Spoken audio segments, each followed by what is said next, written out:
Broadcasting off of a UHF antenna array from the abandoned Long John Silver's behind the abandoned Pizza Hut on Center Avenue in Bay City, Michigan. It's Everything, Anything, and Nothing Really with your hosts, Eric Walensky and Matthew Maynard. Good evening, ladies and gentlemen. My name's Eric. My name is Matt. And good evening to you, Matt. Good evening, sir. Hey, you might have noticed another car in the abandoned Long John Silver's parking lot today, Matt. I might have, but I'm not very good with math. So when there were 3 cars in the parking lot, I just thought that could be normal. But I did meet the guy that I guess owns that car. You did? We talked, yes. He said his name was Scott, and he was on his way to the abandoned Pizza Hut to record his Christmas special. Yes, that is a good friend of the show. He has his podcast, the Cool Dads Podcast. Ladies and gentlemen, welcome to Everything, Anything, and Nothing Really, Scotty Pepperoni. Hey, everybody. Was that applause? No, we think it's ghosts. We're pretty sure the Long John Silver's is haunted. How are you? Well, I'm great. I'm great, too, and I enjoyed talking with you in the parking lot. Eric, we talked a lot about scallions. You did. We did. In fact, I learned something. All this time I thought that scallions were a seafood, and it turns out that I've been throwing those nets off the dock for nothing. They're onions.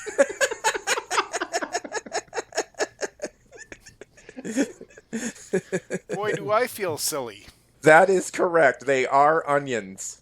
I've told Matt 100 times, there's no scallions on the menu here. You can clearly see that, so I don't know where this confusion came from. I just don't know my seafoods. Next you're going to tell me a leek is something else, too. Every time I tell Matt to go take a leak in the garden, all my vegetables are wet. The basil is growing out of control. I thought for years you guys this was a joke about the abandoned Long John Silver's. No, this is the real deal, and it's abandoned. It's very hard to find. I mean, the lights are burned out, so it says long livers. But I still found it, and I really thought you guys would have swept up. There's a lot of crunchies on the floor. See, and long livers is how we found the place, because we're like, that's got to be a great bar.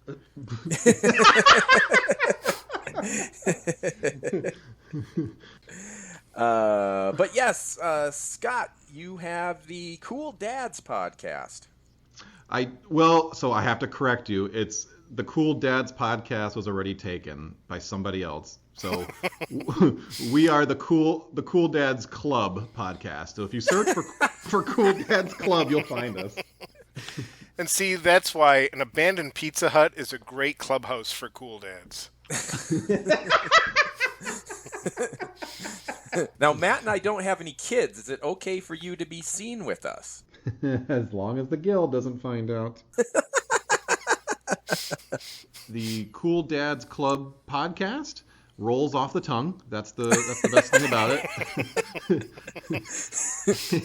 And it's me and my friend George. We're both late 30s, early 40s dads. We have 2 kids that are toddler, elementary age, and we just talk about what it's like to be a dad and stuff that we would get together and talk about. So it's pretty casual, and we just talk about family stuff. Cool. And you can get that podcast where? It's available on Apple Podcasts, it's available on Spotify, and it's available on Google Podcasts. Awesome. Great.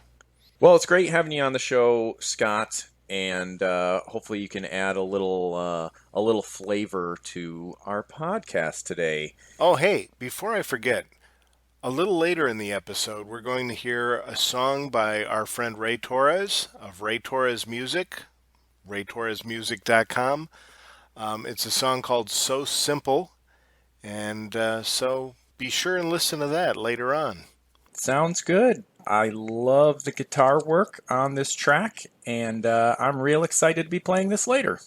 First topic up, I don't know if you guys have heard about this, but we might end up with a 51st state. You mean we as in the entire country, not just you and me, Eric? Not just the three of us, no. Oh, okay. It's I wanted to clarify that because that could be very confusing. Like, oh, somebody's listening at home and be like, well, it doesn't concern me. I'm not on the podcast, so.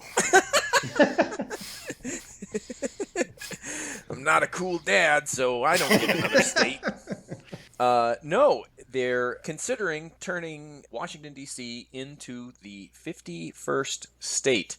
There's been a little bit of legislature passed, and we could, in our lifetimes, see the addition of another state. We haven't had another state join the Union since 1959, and that was Hawaii. Well, but they've been talking about, I mean, that's kind of been on and off for years. They've talked about making D.C. a state or making Puerto Rico a state.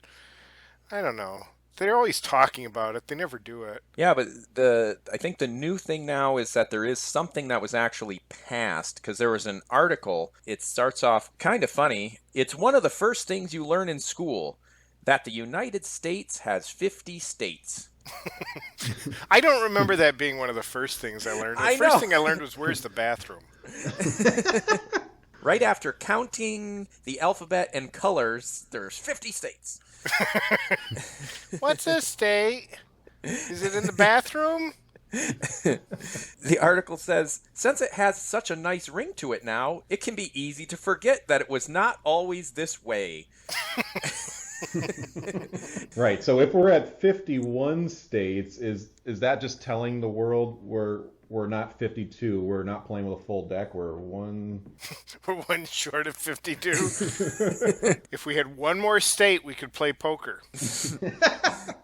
And that's funny, too, because the article says, you might think that adding a state to the Union requires some sort of constitutional convention or amendment or something fancy like that. But nope. Nothing fancy to add in a state. We just ain't done it in a while. No state can be created from another state without that state's permission. So there's nothing fancy like a constitutional amendment, but there is consent. There is consent. You can't just go charging into Texas and go, I'm taking this part. Do they have any proposed names? Are they talking about names for this new state? I'm thinking Home of the Whopper. I think that would be a good name. I don't know if you guys know this, but there was actually almost a 14th state before the actual 14th state. There was supposed to be, at one time in 1784, the state of Frankland, which was part of Tennessee. I assume that their state flag would have been a kite with a key at the end. That's how they all would have been flown. Damn, we got electrocuted again by the flag. But yes, after Ben Franklin, that was the intent there. So if we did that today, I think Ben Franklin would probably be a little outdated. I think nowadays, wouldn't we go to Hamilton? I mean, that's popular right now, right? Would we call it Hamland? Can we still have a key on the flag? Just for... You guys are married to this key idea already. Well, I'm picturing at the state capitol, the flag in the wind is just constantly, the key is banging on the pole over and over. The world's worst wind chime. Yeah, the state of Franklin, it existed for about 4 years, not as an official state. It was to pay their debt from the Revolutionary War. North Carolina actually was giving their portion because Tennessee had not yet been a state. So North Carolina kind of governed that area. They were going to give part of that to Congress to pay their bill, and it was going to be the 14th state. And they actually proposed it as Frankland. Oh, so it would have been like an amusement park. Yes. Ben Franklin amusement park. I'm going on the Poor Richard's Almanac ride. What is that? I don't know. The monocle-themed Ferris wheel. I'm declaring my independence from this amusement park. No turkey legs in Franklin land. He liked turkeys way too much. Oh, yeah, he wanted to make turkeys the national bird, remember? He wanted to make that the state bird, yeah. Yeah, that's right. And so instead of the bald eagle, we would have a turkey, which tells you that Ben Franklin was not the wise man we thought he was. I do like the idea of Tennessee being called Frankland because I picture it eventually becoming like a Frank Sinatra-themed amusement park, which would totally make Tennessee worth going to. So, to capture the spirit of Frank, you get in the park free if you punch out the ticket taker. You'd have to have a good slogan for the park. Oh, yeah. Frank Sinatra welcomes you the hell out of Kentucky. Ring a ding ding with that key on the kite. Well, speaking of new states and state names, there's a petition right now to change the name of Columbus, Ohio to Flavortown in honor of Guy Fieri. Well, of course. Yeah. That makes perfect sense. So the capital of Ohio would be Flavortown? The governor lives in Flavortown? I'm just trying to picture all the implications of this, Is there a downtown Flavortown?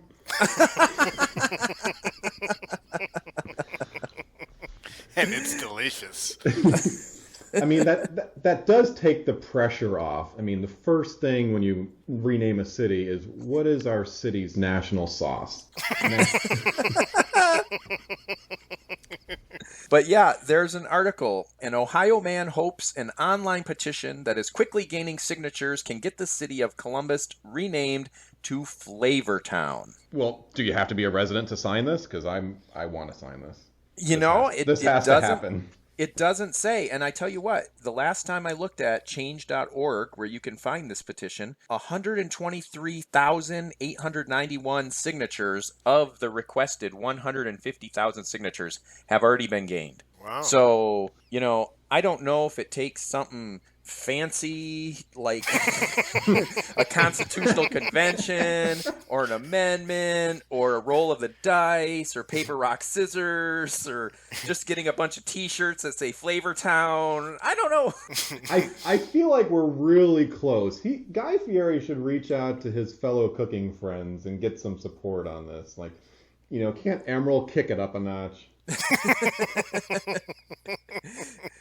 Well, the guy who started the petition, Tyler Woodbridge, he's quoted as saying, "He's such a good dude, really." End quote. And that's all you need to change the name of a town, not anything fancy. That's all you need. Nothing fancy, just a good guy. He goes on to say, "I'm not up to date on my Columbus town charter, so whether it takes a council vote or petition or a town referendum, let's get the ball rolling for a more flavorful tomorrow."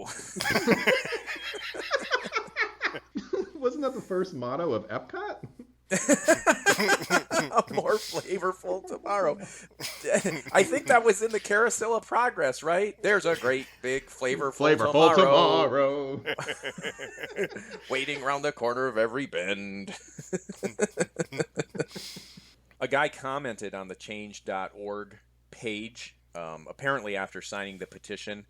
He says, "All joking aside, Guy Fieri has raised $20 million for food service workers impacted by the pandemic.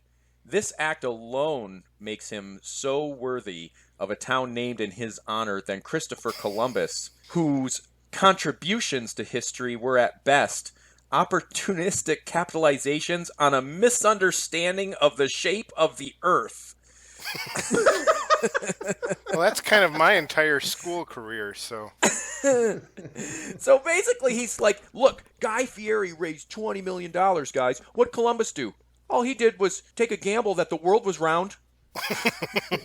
He sailed archaic wooden sailing ships across the Atlantic Ocean with no modern engines, navigation, or safety protocols. The whole flat earth thing, it's a misunderstanding. That's all it was. Yeah, and he probably only single breads his chicken nuggets.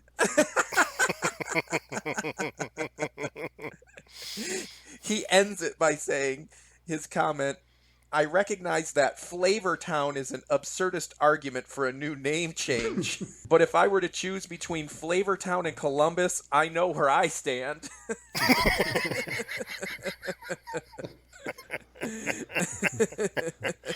I did find a quote by Guy Fieri about this whole thing. His quote is, I don't know all the details. I'm not behind this. I'm not the one instigating this. Am I flattered? Yes. Do I think there's a lot going on and a lot of decisions that need to be made before this happens? Yes. Then it goes on to say, he's from Ohio but hasn't visited in a while.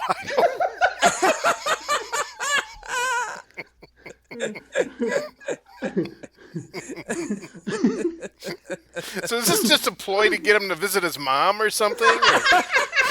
This is his mom really started this. His mom put Tyler up to this.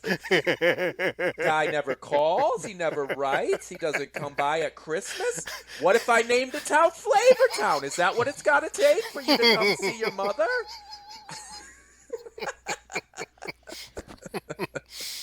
I think Guy might be, can I call him Guy or Mr. Fieri? I think he might be more worried about the legal implications, because Flavortown, Columbus, is it really a town? It's actually a city, so I don't know if they can legally get away with calling it a town. That seems deceptive. Good point. They might have to change the entire charter. No more mayor, no more whatever they have there. I'm not up in my charter of Columbus either, so... You don't have it in front of you? I like how everybody involved in this is like just making sure they're distanced from it, right? Yeah. Like even Tyler's like, hey, I don't have the charter in front of me. Guy Fieri's like, hey man, I didn't start this, okay? Like everybody wants it, but nobody wants to take credit for it, except Guy's mother. Tyler also says that in his quote that many have argued that it would cost the city too much money to change the names from Columbus to Flavortown, and I understanding that repainting all the trucks in the town would not be fiscally plausible.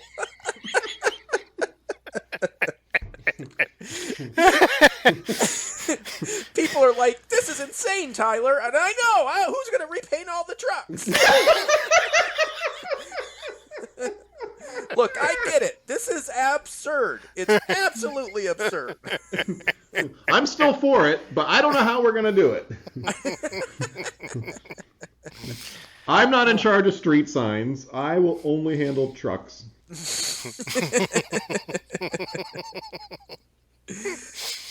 Well, all of this with the new state thing and the Columbus changing the name, it just made me think, like, are there other cities that have changed their names over the years? Yes, there are, Eric. And there are, yes. There are. In fact, here's a famous one that actually pop culture influenced the name of a town in the same way that Guy Fieri's Flavortown might change Columbus. There was a town in New Mexico called Hot Springs, and as a result of a radio show contest, changed their name to Truth or Consequences, New Mexico in 1950. There was a game show called Truth or Consequences, and the host, Ralph Edwards, announced that he would air the program from the first town that renamed itself after the show. So Hot Springs renamed itself, and they got a lot of free publicity from it. I did find an article, though, from years after they did this, that some of the people in Truth or Consequences, New Mexico, really regretted that they did this. In 1968, a reporter was asking people in the town what they thought. John Reed, a resident, said, "It's a ridiculous name for a city. It sounds like a kid's game. It's outlived its usefulness and ought to be changed."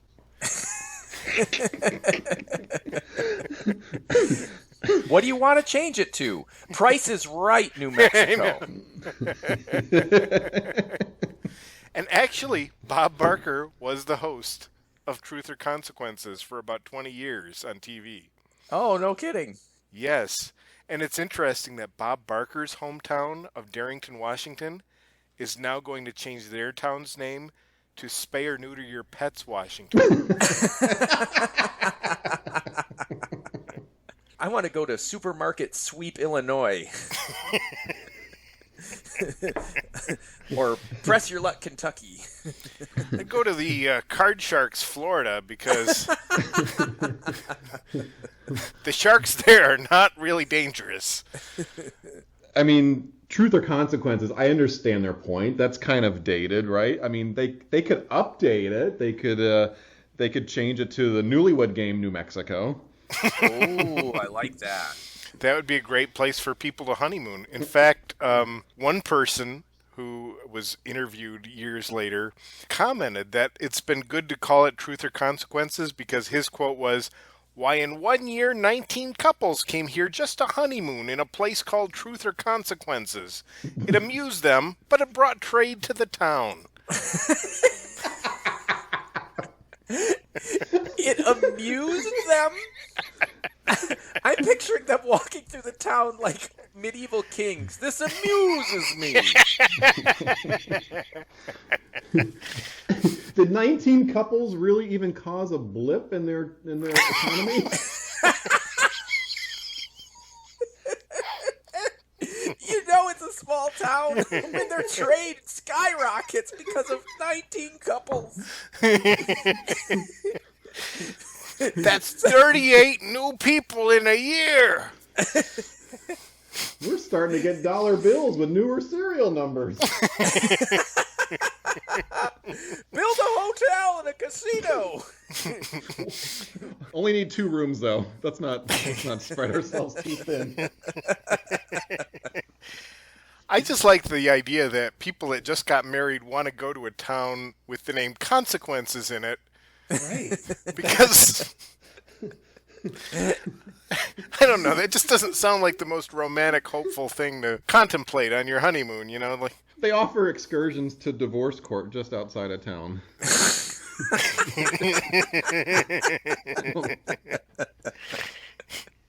Divorce Court, New Mexico.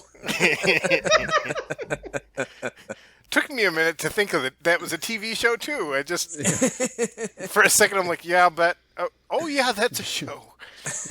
That's one you have to think about. That's a pepperoni special. Oh, a pepperoni special.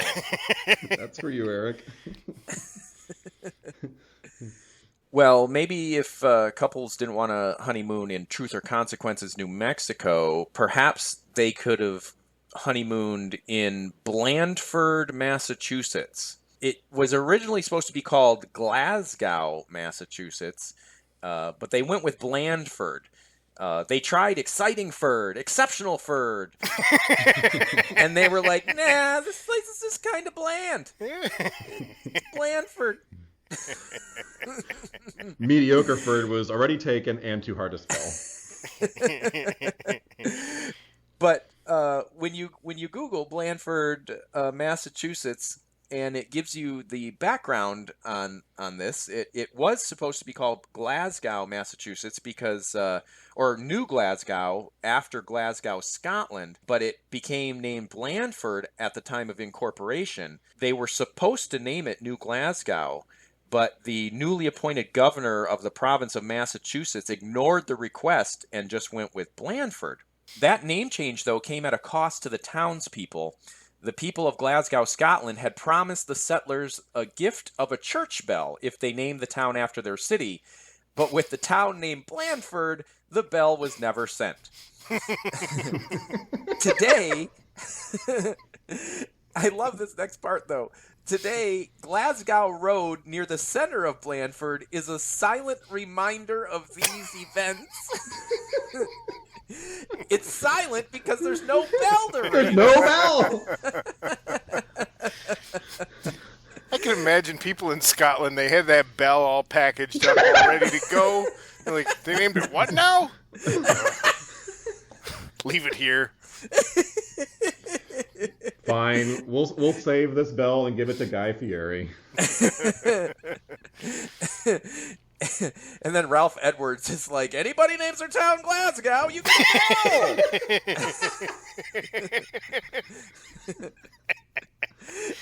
I just love how it says it's a silent reminder of these events. Like, this was tragic. Like, this is a silent reminder. I'm picturing like a strict school marm sternly looking at that sign, and people just look at it and sigh, and it's like, oh, what we could have been. We got cheated out of a bell. At what cost, man? At what cost? Do you think when you're on Glasgow Road that there are no bell signs? They tried to build a Taco Bell there, and they were like, no! No, that's against the township. We didn't get the bell we wanted. We don't want one with tacos. Well, there was a town in Texas called Clark, Texas, and this is not that long ago. It changed its name to Dish, Texas, all in caps. Dish, D-I-S-H, because Dish Network offered a deal that if they changed the name of the town to Dish, all residents would receive free basic television service and free digital cable for 10 years. There was no formal opposition to renaming the town. 12 citizens attended the council meeting to support the measure. 12 people. Yeah, I want my free internet.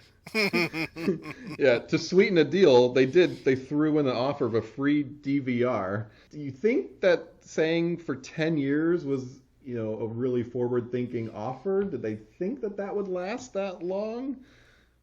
I'm guessing Dish doesn't last. Is that the... I don't think it's still around. It's a satellite dish, isn't it? Isn't it like a big... I think there's still a Dish Network, isn't there? I think Dish Network. It's not just the Dish. That's the name of the... Okay, I'm just picturing, here's a free satellite dish.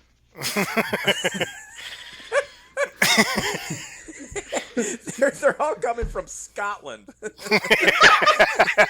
We got all these bells and satellite dishes. If you cut up a bell, it's the right shape for a satellite dish. That is true. Call Glasgow. Meanwhile, the people of Blandford, Massachusetts are like, we want to be Flavortown. We were named after the most boring game show ever. Ralph Edwards hosted this show called How Plain Is Your Wife? Got named Blandford somehow. We don't know how it happened. Lost a bell, too. At this point, we can combine the bell, we'll take it, and rename ourselves The Gong Show. Oh, there you go. That's smart. And the mayor wears a bag over his head, and he's the unknown politician. Guys, I think we got something here. Do we need anything fancy to make this happen? I think we just need 12 citizens to go to a council meeting and kind of shrug and go, sure. Yeah. We still get our DVR, right? And maybe a church bell. Here's one you guys would know about because, Eric, you've lived in Orlando, and I think, Scott, you may still live in Orlando. I do. Which makes quite a commute to the Pizza Hut in Bay City, Michigan. But you're dedicated. But anyway, Orlando was originally known as Jernigan, named after the first settlers in Orlando, Isaac and Aaron Jernigan. It was named that until in 1859 when Aaron Jernigan and his sons were accused of committing murder at the post office. They were then transported to Ocala but escaped. Hey guys, good news and bad news. Actually, it's all bad news. Gotta change the name of the town. And you really don't want to know why. If those Jernigan boys come back, tell them we still call it Jernigan. Otherwise, they're going to shoot us up again. Yeah, I want to know more about that story. We went to send a bell to Blandford, Massachusetts, and we just got out of hand with the shooting and stuff. So there are at least 5 stories as to how Orlando got its name. Several of the stories relay from an oral history of the marker for a person named Orlando, and the double entendre, "Here lies Orlando," which I don't know if that's really a double entendre. I mean, no, not really. not what I think of one. "Here lies Orlando." Yeah, there's nothing that I'm thinking has a double meaning there. No. No. One variant includes a man named Orlando who was passing by on his way to Tampa with a herd of oxen, died, and was buried in a marked grave. So let's name our town after him. So far, all these stories are just because somebody named Orlando died there. Right. Yeah, and there had to be other people in the town. It couldn't have just been all Jernigans and Orlandos there, right? I mean... Yeah, at one point they were talking how some guy named James Spear, who was a local resident and prominent figure of the time, while they were arguing about what to name it, he said, "This place is often spoken of as Orlando's grave. Let's drop the word grave and let the county seat be Orlando."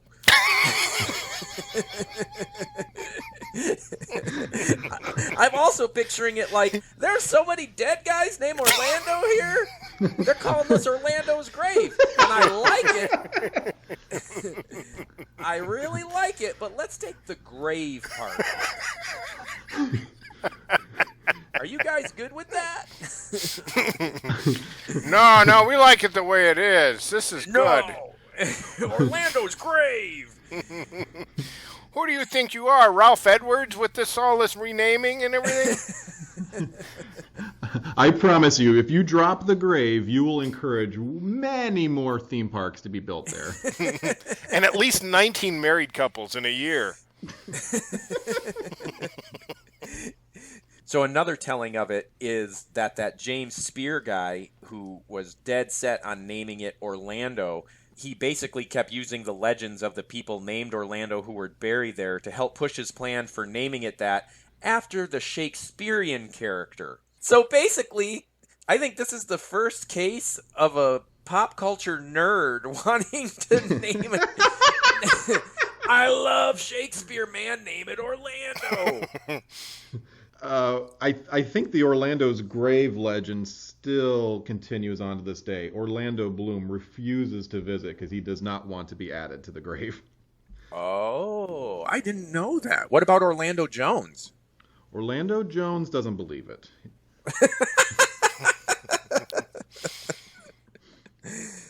Well, if James Spear was the first comic book nerd or pop culture nerd to want to name his town after a fictional character, Topeka is the first city to actually change its name to a popular product.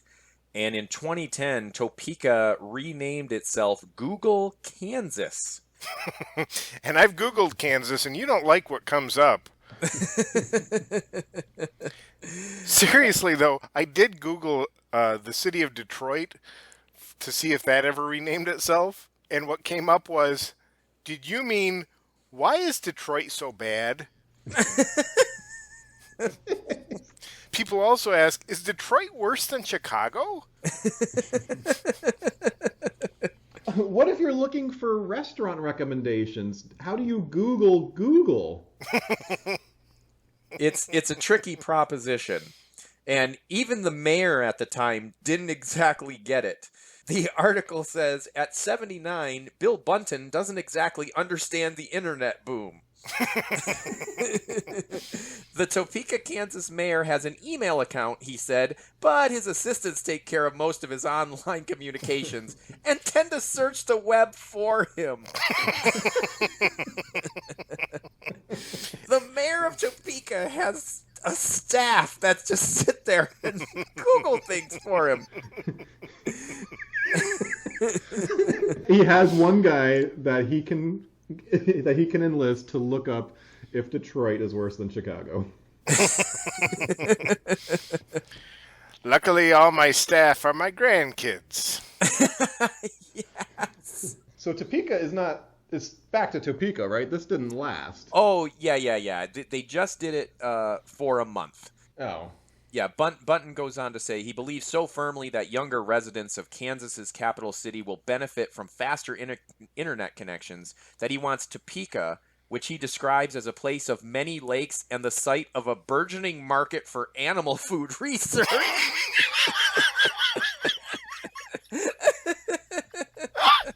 Forget about Hollywood, kids.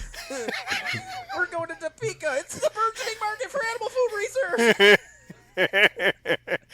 Hooray for animal food. Yeah, so they renamed Topeka, Kansas Google for a month. So that's typical of Google, right? They'll launch something and then they stop supporting it a month later. Oh, burn. Yeah, Bunton is quoted as saying, "It's just fun. We're having a good time of it." At least the people using my computer are. Yeah, does he really think it's fun, or did someone tell him it's fun? Well, a few years before that wasn't the first time Topeka switched its name to mark a cultural trend. In 1998, the former mayor, Joan Wagnon, temporarily changed the name of the city to Topekachu, Kansas, in reference to the Pikachu anime character from the show Pokemon. When they asked Bunton about it, the 79-year-old man who doesn't exactly understand the internet, when they asked him about it, he says, "I read in the paper this morning that they did a similar thing a number of years ago. Hold on, maybe I can get this sorted out. Just a minute." And then he turned to his assistant for the details. He says, "Yeah, we did it for a day," he said, sounding perplexed. "Can't remember why."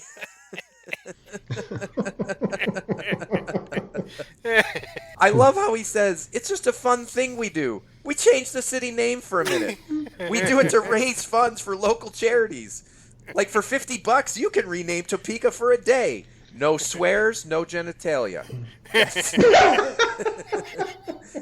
Those are the only rules. And I found this in related news. Google changed its name to Topeka. Really? "Let me Topeka that for you," Siri said, somehow making it clear that she was rolling her eyes. "We're probably changing it back, though," a spokesman for Google/Topeka said. "Topeka Chrome just doesn't have the same ring to it." The mayor just loves Topeka, though, because he's like, "We're very proud of our city. And Topeka is an Indian word which means a good place to grow potatoes. We're not going to change that." He's so proud of it. He wants this to stay the same. But then when asked, "Do people grow potatoes in Topeka?" "I don't think we grow many potatoes anymore." But we do train a lot of Pokemon.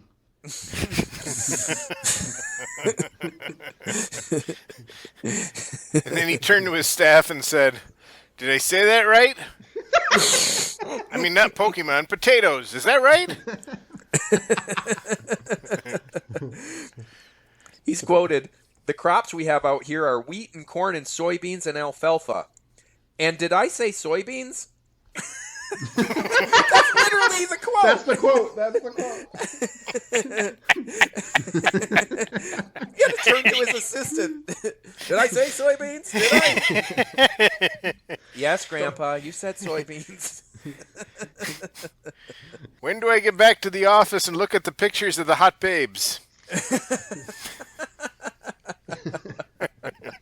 He's quick to point out that while Topeka is in northeastern Kansas and is geographically part of the Great Plains, the city is green and has hills and even lakes.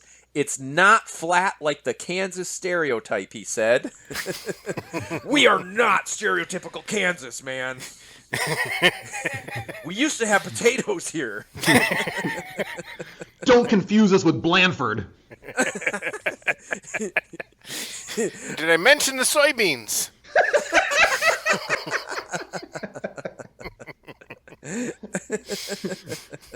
We're not in Kansas anymore because we renamed the place Flyover Land.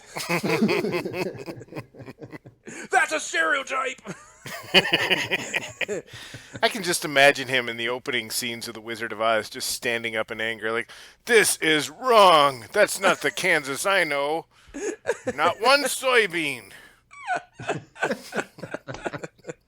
Tornadoes, that's stereotypical Kansas. Wicked nosy old neighbors who become witches in your dreams? Well, that part might be true, I guess. We do have a lot of nosy witches. Lions and tigers and bears. Did I mention soybeans? You did. You did say soybeans. Good. And one last one. Eugene, Oregon was originally called Skinner's Mudhole. And that's all you need to know, really. Well, I love that there's a hill there that they call Skinner's. Is it Butte? Butte, yes. Yeah. I call it Butt. Because you're 6. Because I am 6. But I love how they were deciding the names of the town and saying, okay, we've got Skinner's Butt, we got Skinner's Mudhole, we can add them together. Eugene.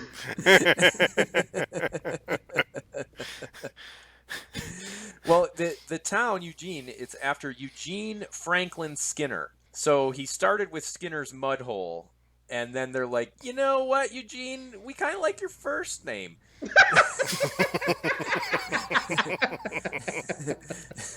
But this is my mud hole. We're naming this one Skinner's Mud Hole. Meanwhile, the mayor of Topeka is sitting at his computer saying, hey, somebody help me. I got on some site and I'm watching a movie called Skinner's Mudhole, and it does not look like anything I want to be watching. All right. Well, I think that's a good place to wrap up for this week. I'd like to thank you, Scotty Pepperoni, for hanging out with us. Hey, thanks for having me. It's been a blast. I've been a fan for years, and it's great to be able to come on and joke with you guys. Yeah, it was a good time. We'll have you back sometime, or if you want to hang out with another podcast duo, The Love Connection will pay for it. Excellent. Well, do you guys mind if I get a free refill before I leave? Oh, yeah, go for it. I don't know if the taps are working, but feel free to try. I think if I press on it, I'll get a little bit of Skinner's Mudhole in my glass.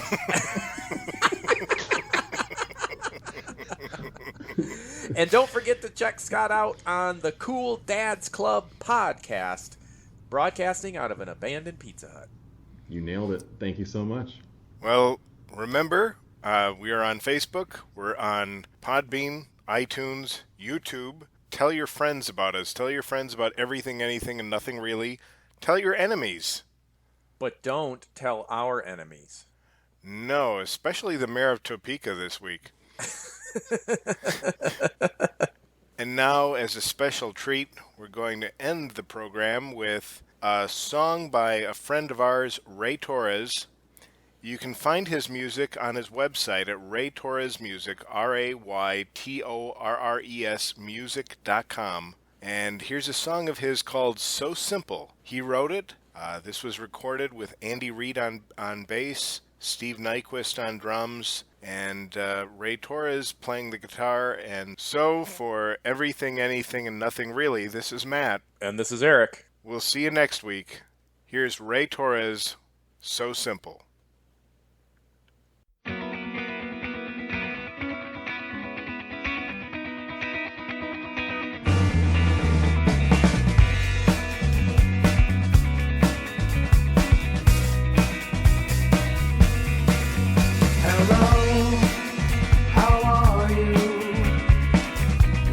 Simple goodbye.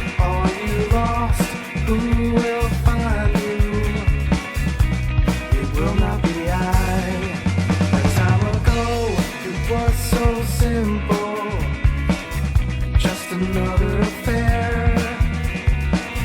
Don't think it's so simple for you not to care. Find a way, it'll be brave. Don't you let it out.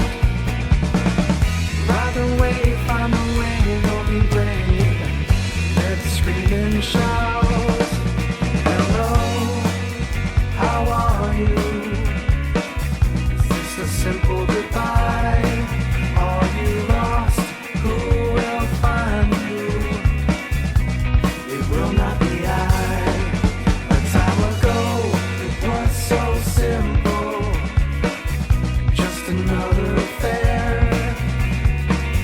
Don't think it's so simple for you not to care. Find a way, don't be brave. Let it out. Find a way, don't be brave. Let it scream and shout. Find a way, don't be brave. Let it out. Find a way, don't be brave. Let it scream and shout.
Okay, final offer. A bell, digital recorder, and did I mention soybeans? Hey, Eric, Scott, did I mention soybeans? Yeah. Yeah. You yeah. did. Yeah, you did. You did. Yep. Oh, okay.